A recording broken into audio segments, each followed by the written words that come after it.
This is part one of a two-part series about the Oedipus complex. It's a review of Oedipus Rex, or Oedipus the King, which Aristotle called the purest classical tragedy. So Oedipus was the king of Thebes, and there was a plague, and the people said, the city's being destroyed, help us. Now you might wonder, why would you ask the king to take away the plague? Well, let's flash back a few years. When Oedipus first arrived at Thebes, it was being plagued by the Sphinx. And the Sphinx said, answer me a question and I will leave Thebes. So Oedipus was a pretty clever guy, he went for it. What walks on 4 legs in the morning, 2 legs at noon, and 3 legs at night?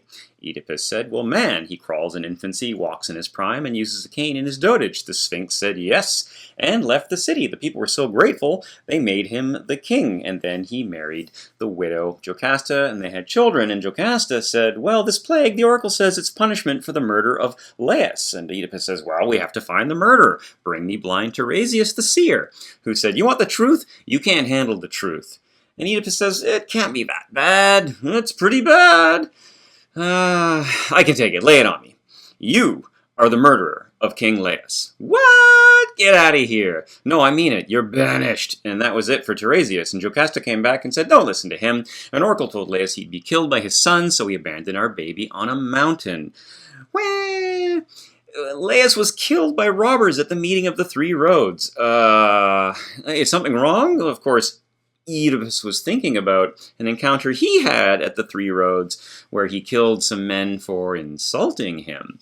I always thought I was the son of Polybus of Corinth, until I went to see the oracle of Apollo, who said to me, you will kill your father and marry your mother. So I fled Corinth to avoid my fate. I killed a man who insulted me at the 3 roads. Well, one servant survived the encounter. Let's summon him. Okay, gulp. Yes, this is the man who killed Laius for insulting him. Okay, but he's not my son. You yourself left our baby out to die. Well, not exactly. I took him to Corinth, and King Polybus adopted him. Oh, no. And Jocasta, in her grief, hung herself. And when Oedipus saw this, he took her braids and gouged out his own eyes.